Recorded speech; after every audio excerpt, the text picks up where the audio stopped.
Assalamualaikum warahmatullahi wabarakatuh. Untuk statistik pada pertemuan ke-10 ini lanjutan dari pembahasan yang ke-9 kemarin. Pada materi yang ke-10 ini saya akan bahas tentang korelasi. Jadi hubungan antara regresi dengan korelasi hari ini akan kita bahas. Kalau kita melihat korelasi itu tentunya akan berbeda dengan regresi yang kemarin kita pelajari. Tapi biasanya dalam pembahasan tentang regresi itu tidak lepas dari korelasi, sehingga antara regresi dengan korelasi itu selalu berdampingan. Nah, sekarang kita akan bahas tentang korelasinya.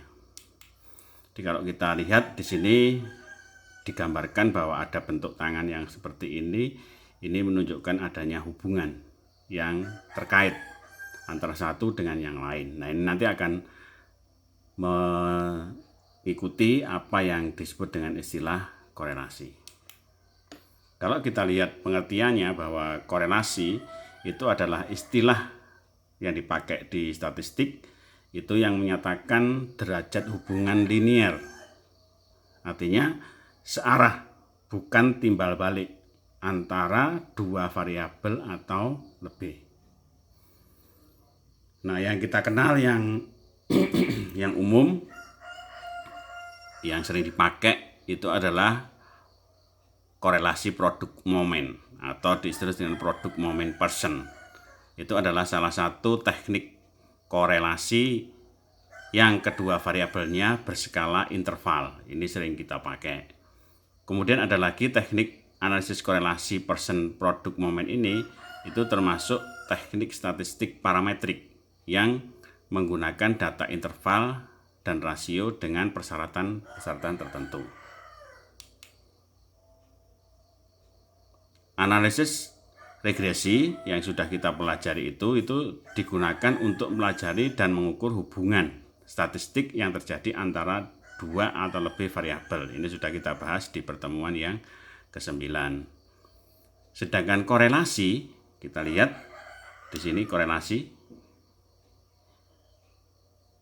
itu bertujuan untuk mengukur seberapa kuat atau derajat kedekatan suatu relasi yang terjadi antar variabel. Nah, ini untuk membedakan ini regresinya, ini korelasi. Kalau untuk mengukur hubungan yang terjadi antara dua atau lebih variabel, maka itu disebut dengan istilah regresi. Tapi kalau korelasi mengukur seberapa kuat atau derajat kedekatan, ini korelasi. Jadi kalau kita lihat perbedaannya antara regresi dengan korelasi secara umum, itu kita lihat bahwa korelasi itu hanya menunjukkan sekedar hubungan. Sedangkan regresi di sini menunjukkan hubungan pengaruh. Jadi kalau ada dua variabel, pengaruh antara variabel satu dengan variabel lain itu bisa kita lacak dengan menggunakan regresi yang kita pelajari pada pertemuan ke-9. Kemudian dalam korelasi, variabel tidak ada istilah tergantung dan variabel bebas. Sedangkan dalam regresi kemarin sudah kita pelajari ada berbagai macam jenis variabel. Ada variabel bebas atau variabel independen, ada juga variabel tidak bebas disebut dengan variabel dependen. Nah, sekarang kalau dikorelasi itu tidak mengenal istilah yang seperti itu. Kalau kita lihat masuk lebih dalam, itu kita masuk ke rumus-rumusnya. Yang kita pelajari rumusnya ini berbeda dengan rumus yang ada pada regresi kemarin pada korelasi.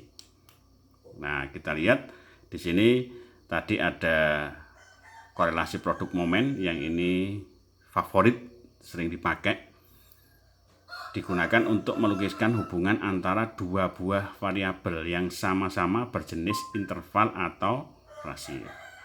Rumusnya di sini ada rumus di sini rumus R X Y.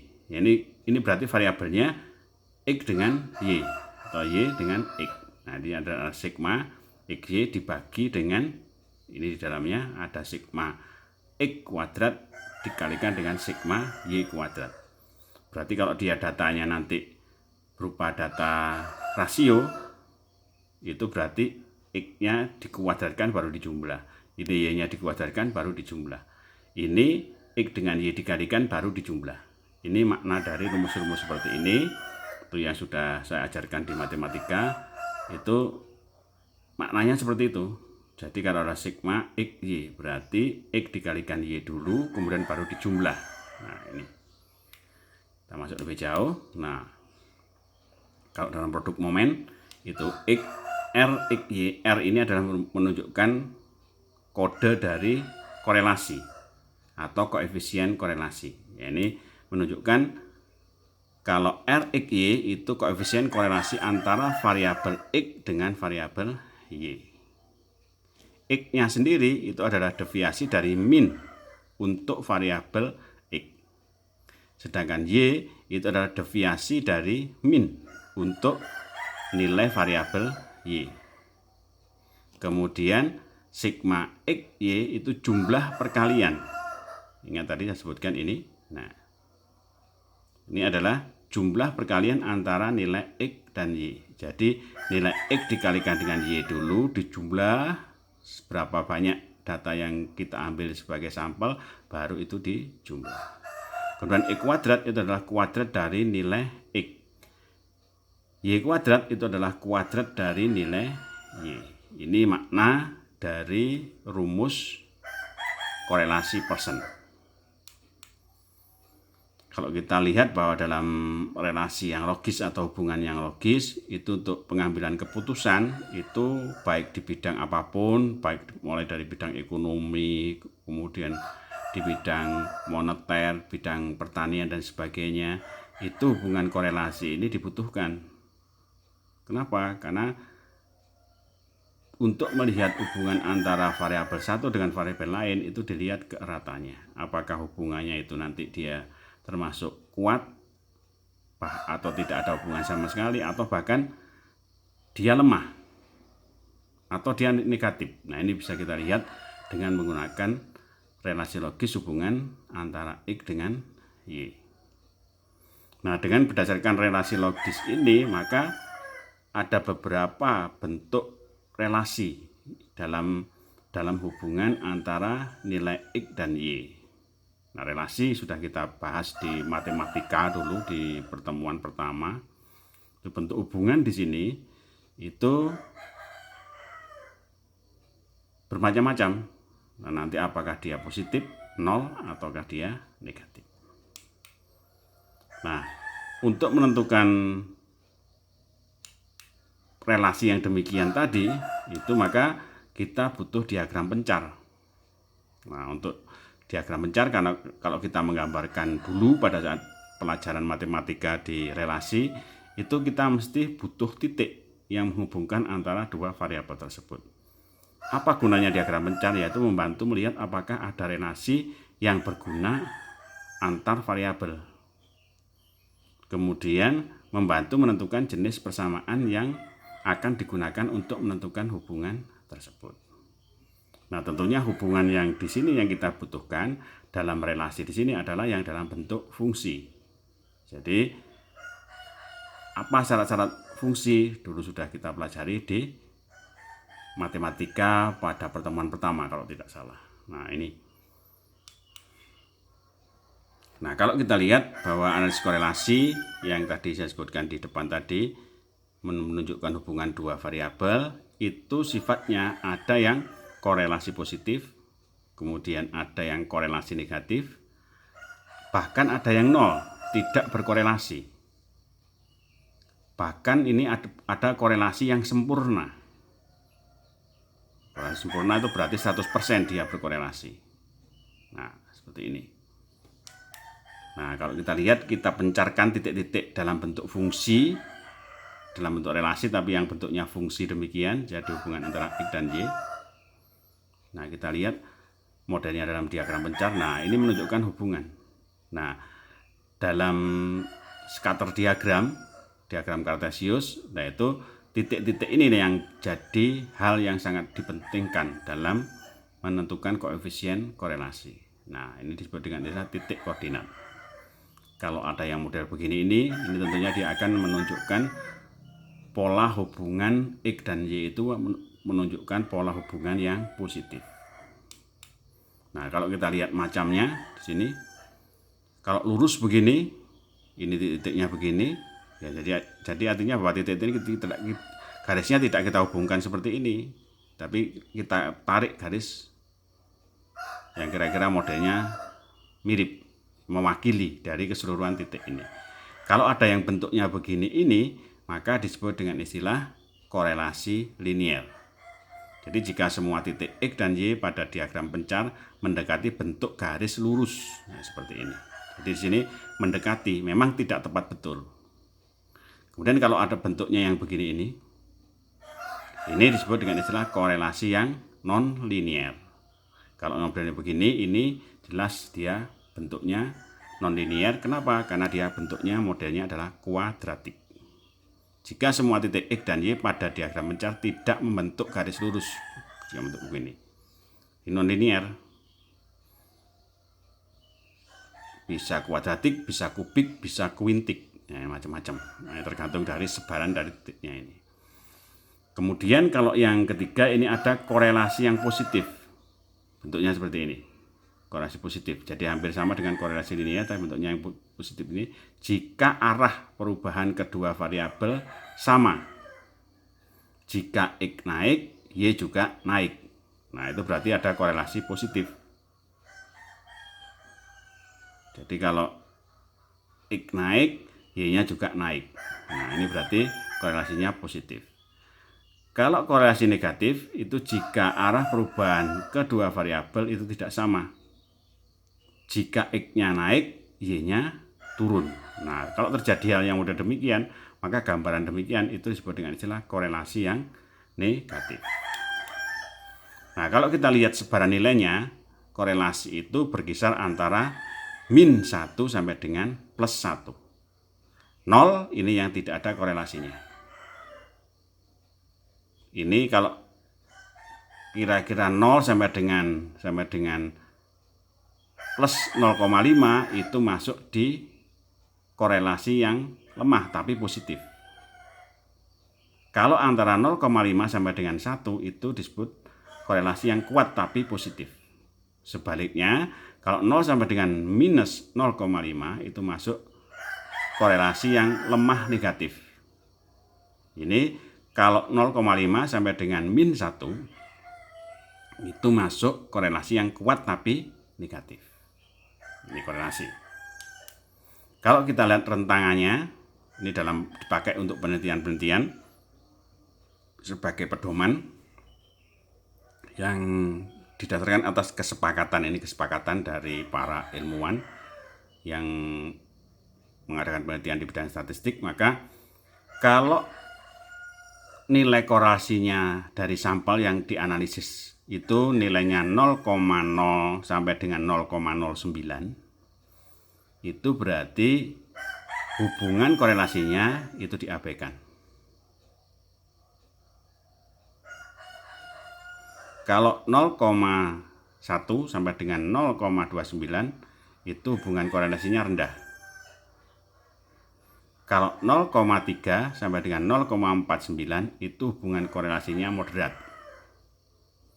Kalau 0,5 sampai dengan 0,7 itu masuk korelasi yang sedang. Sedangkan korelasi yang lebih dari 0,7 itu hubungan korelasi yang sangat kuat.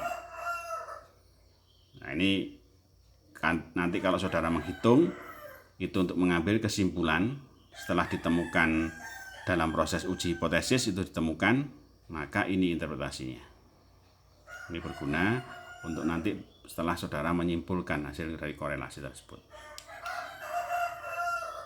Maka dengan menggunakan kedua sifat di atas, kita menggabungkan dengan berbagai macam prinsip, maka kita bisa menentukan nilai regresi itu biasanya bergandengan dengan nilai korelasi. Nah, contohnya begini nih. Nah, kalau ada begini ini, Berarti kalau di sini ada X, sigma, X dan Y, itu berarti ini dikalikan ini dulu, letakkan di sini. Jadi di sini bentuk X dan Y dikalikan 9 kali 40, dijumlah ke bawah sebanyak N. N ini adalah nomor sampelnya. Berarti N-nya di sini adalah 15. Nah, begini. Ini kan 15 itu menunjukkan sampel di sini. Nah, sehingga R-nya di sini kalau ketemu 0,9 berarti kalau kita hubungkan dengan yang tadi ini berarti dia hubungan korelasinya sangat kuat. Nah, ini rumusnya. Kita coba lagi. Ini contohnya. Kita lihat. Ini X dan Y. Nah, ini standard error estimasi. Jadi ada deviasi itu bisa kita hitung lewat ini. Nanti untuk pengujian. Nah, dalam hitungan nilai korelasi itu ada yang disebut dengan istilah koefisien determinasi. Nah, biasanya untuk mendampingi regresi itu biasanya dipakai justru koefisien determinasi, bukan koefisien korelasi. Untuk menentukan koefisien determinasi tinggal memangkatkan dari nilai R yang sudah kita temukan, kita analisis itu dipangkatkan, maka dia akan menjadi koefisien determinasi namanya. Koefisien determinasi ini atau R kuadrat itu adalah alat utama untuk mengetahui sejauh mana tingkat hubungan antara variabel X dan variabel Y. Nilai koefisien determinasi itu 0 sampai dengan 1. Ini nilai koefisien determinasi 1 menunjukkan hubungan yang sempurna. 0 itu tidak menunjukkan hubungan. Kemudian kalau contohnya di sini misalkan koefisien determinasi atau R kuadrat 81, artinya bahwa 81% perubahan dari variabel Y itu ditentukan oleh variabel X. Misalkan pada penelitian pemupukan NPK terhadap produksi cabai merah keriting misalkan, didapatkan nilai R kuadrat 81%. Artinya bahwa 81% ini itu hasil yang diperoleh dari cabai keriting itu disebabkan oleh adanya proses pemupukan. Sisanya di sini yang sekitar berapa ini? Sekitar 19%. Itu diakibatkan oleh adanya faktor luar. Jadi faktor galat percobaan. Nah, ini. Jadi sehingga kalau kita memupuk dengan variabel X kemudian hasilnya Y, maka pupuk itu pengaruhnya 81%. Jadi perubahan dari variabel Y ditentukan oleh variabel X. Seperti ini bacanya, cara membacanya. Ini rumusnya. Ini kalau kita akarkan itu jadi koefisien korelasi. Nah, ini koefisien korelasi. Nah, ini kalau kita kuadratkan R kuadrat ini itu koefisien determinasi. Jadi hubungannya antara koefisien korelasi dengan koefisien determinasi tinggal memangkatkan. Jadi kalau dipangkatkan itu jadi koefisien determinasi, kalau diakarkan jadi koefisien korelasi.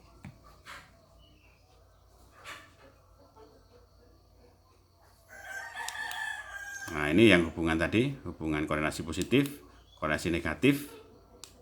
Tadi ini tidak ada hubungan, jadi dia melingkar begini. Ini hubungan yang lemah tadi diabaikan, itu seperti ini. Nah, ini contohnya. Saudara pahami, saudara lihat, kemudian saudara masukkan dalam rumus-rumus.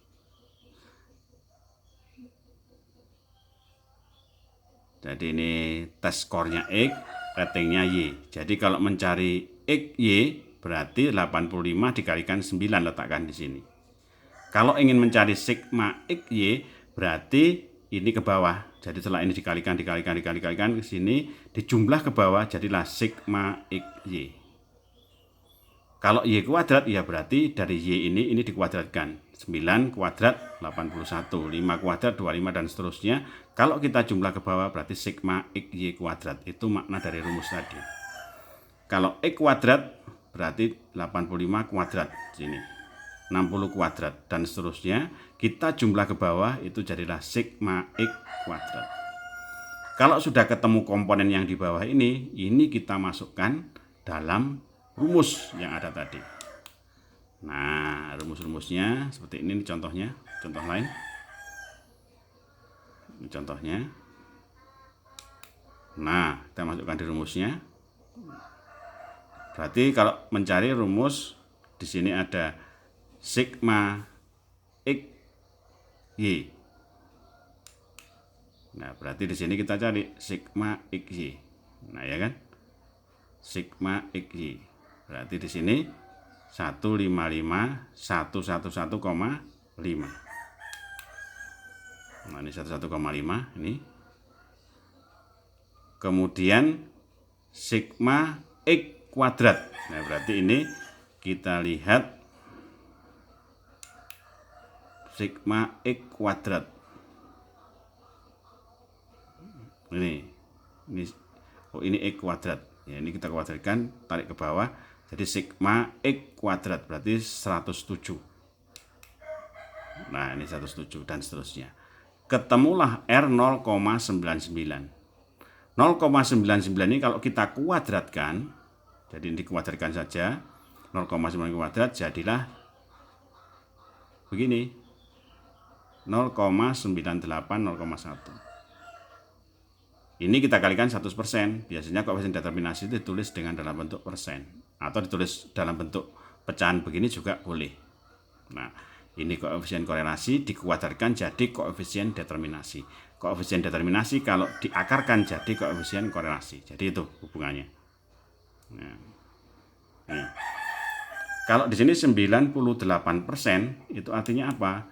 Bahwa di sini perubahan nilai Y 98% disebabkan oleh adanya variabel X. Nah, seperti itu bacanya. Nah, ini contohnya seperti ini, contoh lagi. Nah, ini contohnya. Ini berat badan, tinggi badan. Tentukan persamaan regresi dan kesalahan penafsirannya atau koefisien determinasi. Nah, ini adalah tugas saudara. Kerjakan soal di atas dan tentukan persamaan garis regresinya, koefisien korelasi, koefisien determinasi, bagaimana makna membacanya. Nah, itu saudara kumpulkan lewat email saya di ags.unisma@yahoo.com. Ini soalnya. Nah, ini soalnya ya. Jadi tentukan garis regresinya, tentukan korelasinya, tentukan koefisien determinasinya. Demikian yang bisa saya sampaikan. Tugasnya dikerjakan dengan baik, kirimkan ke email saya. Saya tunggu. Saya akhiri. Assalamualaikum warahmatullahi wabarakatuh.